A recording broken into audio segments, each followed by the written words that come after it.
જય માતાજી। હું નરેશદાન મોડ જામનગરથી આઈ શ્રી સોનલમાં શૈક્ષણિક અને સામાજિક ચેરિટેબલ ટ્રસ્ટના મંત્રી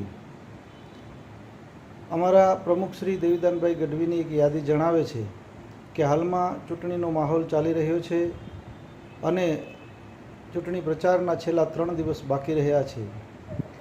તો અમારા પ્રમુખ શ્રી દેવીદાનભાઈ ગઢવી આપણા ચારણ સમાજના સૌ આગેવાનોને એક વિનંતી કરે છે કે ઘણા સમયથી ચારણોનો સરકારશ્રીના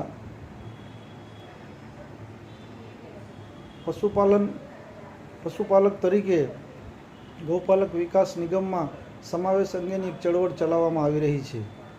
શરૂઆતથી દરેક વિસ્તારમાં દરેક આગેવાનોએ પોતપોતાની રીતે સત્તા પક્ષને લેખિતમાં રજૂઆત કરી છે, ધારાસભ્યો, સંસદ સભ્યો, પક્ષ પ્રમુખો વગેરેને મુખ્યમંત્રી સુધી અને ગુજરાતના પક્ષ પ્રમુખને પણ આની રજૂઆત અવારનવાર થયેલ છે। માટે અત્યારે મિત્રો એક સરસ મજાનો અવસર અને મોકો છે કે આપણા વિસ્તારમાં જ્યારે પણ ઉમેદવાર અથવા તો કોઈ પણ સત્તા પક્ષના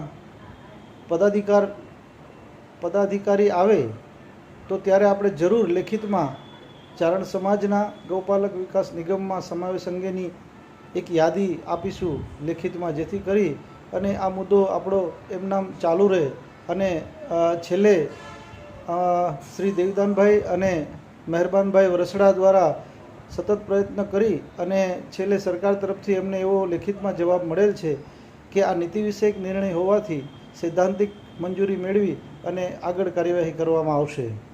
તો મિત્રો આ એક સમય છે જેમાં આપણે સૌ સાથે મળી અને અલગ અલગ વિસ્તારમાં આપણા આગેવાનો આ રજૂઆત કરે અને એ સૌ ધારાસભ્ય હોય કે સંસદ સભ્ય હોય એમને સુધી રજૂઆત પહોંચે અને ભવિષ્યમાં જો આપણા ચારણોનો પશુપાલક તરીકે ગૌપાલક વિકાસ નિગમમાં સમાવેશ થાય તો એ ગૌપાલક વિકાસ નિગમની અંદર ઘણા બધા લાભો મળે છે। વિદ્યાર્થીઓને ભણવા માટે ઓછા વ્યાજની લોન, વાહન ખરીદવા માટેની લોન વગેરે ફાયદાઓ છે।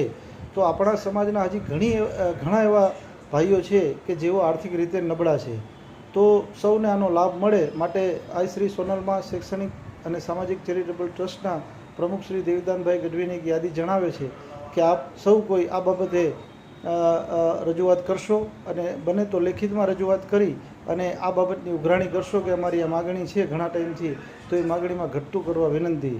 આભાર। જય માતાજી।